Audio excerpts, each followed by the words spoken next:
প্রধানমন্ত্রী তারেক রহমানের নির্দেশনা অনুযায়ী যশোরে পরিচ্ছন্ন কর্মসূচি শুরু করেছে জেলা স্বেচ্ছাসেবক দল। শনিবার সকালে জাতীয় ডেঙ্গু প্রতিরোধ দিবস উপলক্ষে এই পরিচ্ছন্ন কর্মসূচির উদ্বোধন করেন বিএনপির ভাইস চেয়ারম্যান অধ্যাপিকা নার্গিস বেগম। মশার উপদ্রব ঠেকানো, ডেঙ্গু ও চিকুনগুনিয়া রোগ প্রতিরোধে আগাম সতর্কতা ও জনসচেতনতা সৃষ্টির লক্ষ্যে দেশব্যাপী সংসদ সদস্যদের স্থানীয়ভাবে উদ্যোগ নেওয়ার কথা জানিয়েছিলেন প্রধানমন্ত্রী।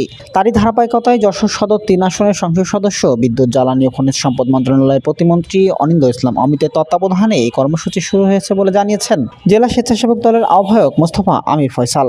প্রথম দিনে পৌরসভার ৩টি ওয়ার্ডে এই কর্মসূচি পালন করা হয়েছে। ডেঙ্গু প্রতিরোধে ধারাবাহিকভাবে প্রতি শনিবার জেলা স্বেচ্ছাসেবক দল এই কর্মসূচি পালন করবে বলেও জানান তিনি।